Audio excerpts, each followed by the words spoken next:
Hello everybody and welcome back to the channel, and today we're going to be doing another video on the World Cup, and this video is World Cup Wonderkids. So we've got our list of 20 of the most highly rated Wonderkids in this World Cup. They've been ordered in value by transfermarkt, so obviously we're going to go through each player and we're going to rank them into 4 different categories. Now, all of the players in this list of 20 are top quality talents, so there's no negative rankings in this video. These are like proper players. There's no dross in this. Let's just say that there's no dross.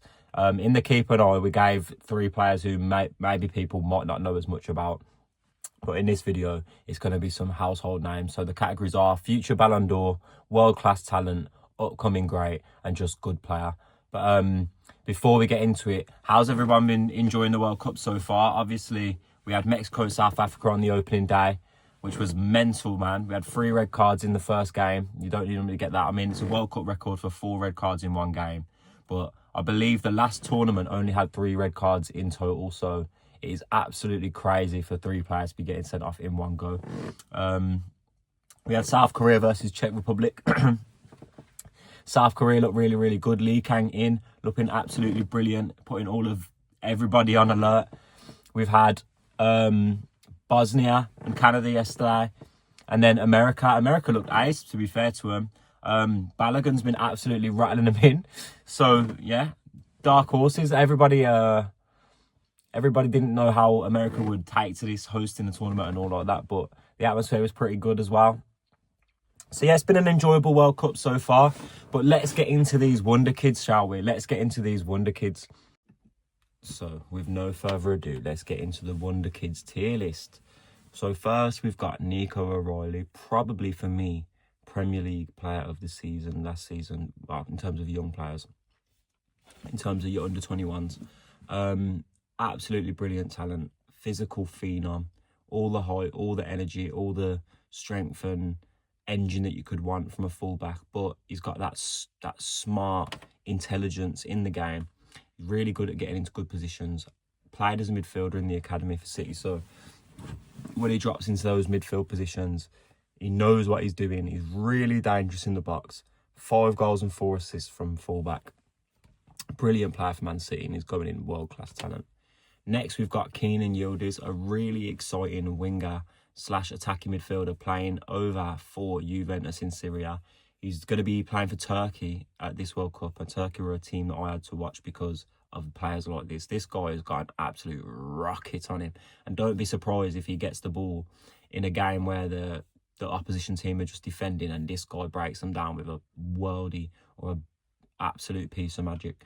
Kenan Yildiz, I'm going to put him in world-class talent as well. I'm a big fan. Yandi Amandai is an interesting one. He's had a really good season this season for Leipzig, and he's been linked with a move to Liverpool for £100 million. Now, I don't think he's quite worth £100 million, but I do think he is a top talent. He's one that I'd be interested in United signing if we had midfielders. If that wasn't our first priority this season, then he'd be someone I'd definitely want United to go and look at. But with the fact that he's linked to Liverpool and he actually might go there, that might knock him a few points. And also, I've got a bit of a thing against Bundesliga wingers joining United since Sancho. I'll be interested to see at this World Cup how he deals with players like, other world-class defenders. He's an absolute beast 1v1. Like, you don't want to get held at 1v1 against this guy. He will tear you apart. So watch out for Ivory Coast this summer, because Yandi Amandai could really set some heads on fire. This is I don't quite think he's. Do you know what? He might be. You know what? I am going to put him in world-class talent because his ceiling's so high. I feel like he's got quite a low floor but a high ceiling.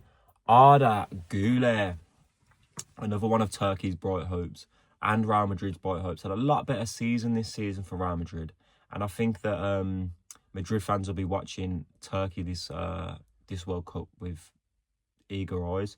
Güler's another player who's capable of scoring an absolute worldie. He's capable of a piece of magic. Really creative footballer and just a bit of a joy to watch. He was good at the last tournament, if you remember. scored some absolute worldies, and we'll be hoping to see him do the same at World Cup 26 in America, Mexico and Canada as well.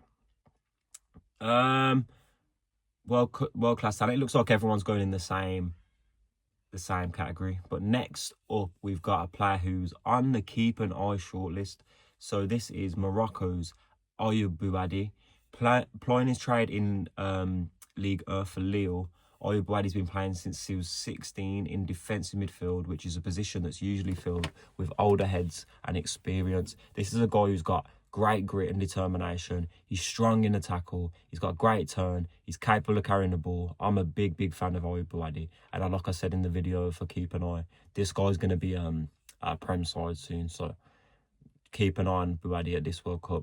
I don't quite think he's on the level of an O'Reilly or a Yildiz, but his ceiling is high. And if he keeps to progress, maybe when he's at 19, 20, because he's a bit younger than the other guys on this list, he could be looking like one of these world-class talents as well. Hendrick is an interesting one. So Bobby Charlton, if you know, you know. But this guy is he's an interesting person. Like, he just seems like an interesting person. There always seems to be a bit of a controversy. There seems to be something about him. But I'm a big fan of Hendrick, and I think since he's gone to Lyon, it's nice to see that he's picked up after his struggles at the start of the season at Madrid. With 6 goals and 7 assists in 18 games for Lyon, Hendrick is a player who Brazil will be hoping can be their secret weapon and help them lift their 6th World Championship. So Hendrick, again, I don't quite think... I mean, he has been really good at the end of this season, but I don't quite think he's shown the consistency of some of these other players in world-class talent. And for that reason, I'm going to put him in upcoming great. But Hendrick is still a player I am a big fan on. Now, next in the list is the one, the only, Lamine Yamal. Now, rather interestingly, Lamine Yamal is actually half Moroccan, so he could have been playing at this World Cup for Morocco. And imagine how Morocco would feel having a talent like Lamine Yamal in their side. They really might believe that they can go all the way. I think as a talent, especially in terms of under-20s as well, he just stands alone. He just stands alone above everyone else. Exceptional footballer. And I'll say he stands alone, but he probably won't be the only one in this future Ballon d'Or category, because I do think there's other players who could win a Ballon d'Or on this list, but in terms of talent-wise, Lamine Yamal stands alone. Literally 24 goals and 11 assists in all comps this season for Barcelona. Absolute wizard. He'll be disappointed he didn't go further in the Champions League, but he'll be hoping to lead Spain to another World Championship. Next on this list, after Lamine Yamal, is an interesting player. Plays for Hoffenheim over in the Bundesliga. It's Bazumana Traore. Why do I always call him Traore? Bazumana Traore. So this is a winger, left-footed winger. Really interesting player. He's got 5 goals and 7 assists this season in the Bundesliga. And he's quite a balanced winger. He's very creative, but he does have a goal in him as well. What I like about him is he's not selfish. He's always got that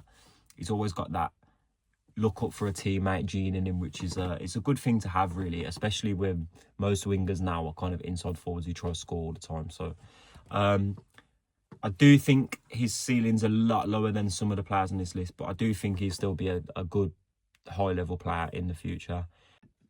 So the next player we've got on this list is a player who plays for Bayer Leverkusen, a young forward attacking midfielder called Ibrahim Maza. Now, Ibrahim Maza has 5 goals and 4 assists in all comps this season. He is a amazing, skillful player. I wouldn't say he's as high potential as some of the other players on this list, though. Next, we've got Yohan Manzambi. Manzambi's first game is actually today against Qatar, depending on when you're watching this. But Manzambi's an absolute powerful... He's a powerful box-to-box midfielder. He's got brilliant ball carrying, and he's a player who kind of has all the attributes of a classic Premier League midfielder. So watch out for clubs being linked with Manzambi after this World Cup. I'm a really big fan of Manzambi. I think I'm going to put him in... I'm going to put him in good player, but I do think he can be a really good player in the future. Next after that, we've got Can Uzun. So Can Uzun plays for Frankfurt in the Bundesliga as well. Quite a lot of Bundesliga talents on this transfermarkt list. But he's only played 21 games this season, but he's managed to get 5 goals and 4 assists. And again, probably not as high a ceiling as some of the other players on this list, so he's going to go in good player. Next, we've got somebody who is bona fide world class and who breaks my heart every time I have to watch him ball out for PSG, because he is absolutely brilliant. It's João Neves. This guy could give his nation, Portugal, all of the chances to win this tournament. He's in a midfield with Vitinha and Bruno Fernandes. So a really, really strong midfield unit. And João Neves is everything you'd want in a midfielder.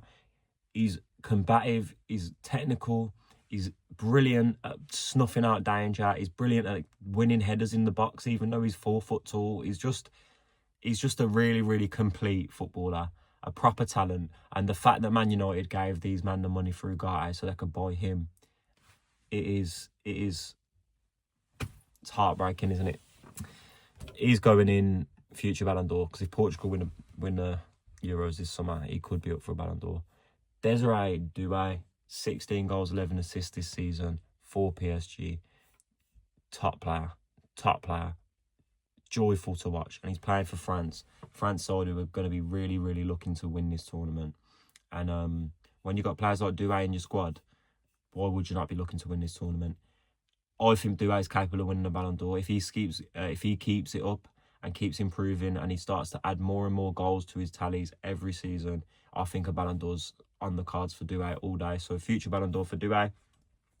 Pau Kubasi plays at centre-back for Barcelona. A really, really calm, composed, ball-playing defender. Good player, good physicality. It's just a bit of a PK regen for some reason. You know what Barcelona like, and La Masia and that. Let's just put him in upcoming grade, I can't lie. Next, we've got Zaire Emery. I'm a big fan of Zaire Emery. Great engine on him. Very, very useful footballer. I mean, you could probably put him in many different positions on the pitch and he's going to do a good job for you. I'm looking at this list. What category would I put him in? Probably in the Endrick and Kubasi category, where he's not quite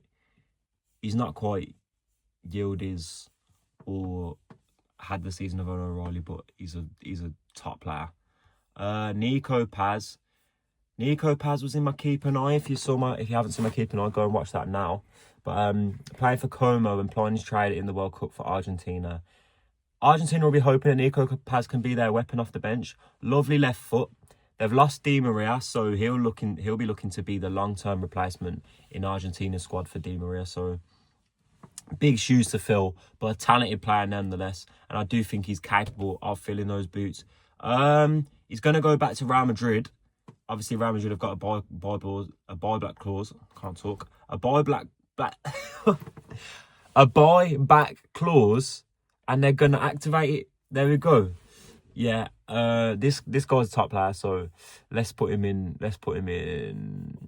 Oh, I'm gonna put him in world class talent just because I'm a big fan, personally.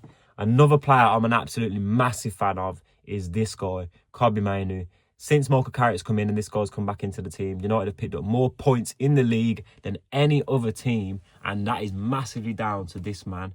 Now, Ruben Amorim should be tried in The Hague for the things that he's done by not picking Kobbie Mainoo every week. He's going in world-class talent. If you don't like it, I don't care. Safe. João Harto plays for Chelsea, centre-back, left-back, really technical, good player. Not quite on the level, though, of... Yeah, he's not quite on the level of... I wouldn't put him on the same level as Zaire Emery. He's got talent on that level, but I don't think he's playing at that level right now. So, good player. Vuskovic, Vuskovic is an interesting one. And I know the Spurs fans are absolutely fuming with the fact that Vuskovic could be going for Brighton, with Van Hecker going the other way for about 50 to 60 million pounds. If you're a Spurs fan, how do you feel about Vuskovic being sold? I wouldn't be happy if that's United, when you've got one of the best under-20 centre-backs in the world being sold and you're spending 50 to 60 mil on Van Hecker. Where should I put him? Oh, I do like Vuskovic. You know what? He's playing really well this season, so I think I'll put him on that level of upcoming great. And the last player we've got left is Ryan. I love this guy, you know. I think this guy could be playing for one of the top teams in the Premier League within the next 2 or 3 seasons. He's an absolute baller. As soon as he came into the league, just direct, started running at people, started taking shots, help Bournemouth absolutely overachieve over any expectations that anybody had for him. But he is playing for Bournemouth, who are the smallest club in the Premier League. So I do think that kind of takes him out of this world-class talent category. I mean, other than Diamande, all the players in this category are playing for big clubs. I mean, Nico Paz is playing for Real Madrid and will be playing for Real Madrid again. Like, all these players here are playing for big clubs, but Ryan is playing for Bournemouth. So I do think being able to perform under that pressure, it does kind of show that you're different with it. So for that reason alone, he's going in good player, but he is a top talent. So that concludes the tier list. I mean, I don't think I'm too unhappy with the rankings. I'm sure someone in the comments is going to come and tell me that I'm an idiot, because I am. But that's okay by me. I think this is a pretty decent ranking. My 3 top players in this top category, these could all be player of the World Cup tournament easily. And I'm not even just talking about for under 21s. That could be just player of the tournament. So I think that makes sense. These players underneath that, then I do think they've got the abilities to go all the way to the very top, be maybe one of their best players in their position in the world. And then the players underneath that are players I rate highly. And then, again, good players are good players. I think there's nothing wrong with being a good level UCL performer and being at a consistent top level throughout their careers. And that's what I think these players in this bottom category will be. So, yeah, this has been the World Cup Wonderkids bracket. Remember that I did this based off of this transfermarkt list. So don't come to me and tell me that these aren't the best under 21 players. I know this was from an official list. So leave me be. But yeah, thank you to everybody for watching. What other Wonderkids are you excited for in the World Cup? Have you enjoyed the World Cup so far? We've had a couple of really interesting games. We've had the Mexico-South Africa game with all of the red cards. I mean, that doesn't usually happen in the World Cup. We've also had America playing absolutely brilliant. USA beating Paraguay 4-1. Balogun scoring some absolute bangers as well. So, yeah, it's been an interesting start to the World Cup. We've got Qatar and Switzerland. We've got Morocco and Brazil. Everybody looking forward to that. Scotland and Haiti too. So the Scottish are getting their first game underway. Hopefully, you're all excited. Thank you for watching this World Cup tier list. If you've got any more suggestions of tier lists you want me to do, or any more scout reports or anything like that, give me a shout in the comments. Thank you for watching the video. Please share it. Please like it. It does me the world of good. I appreciate every single person who actually takes the time to watch my videos. God bless you all. But yeah, thanks for watching Sick FC. I've been Sick Boy Joseph, aka Joseph, aka anything that you want to call me. Take care. Have a good day. Enjoy the World Cup. Black boys made the wave. These boys don't make a splash. Greedy with a ball. I ain't passing that. Bitch, I'm greedy with the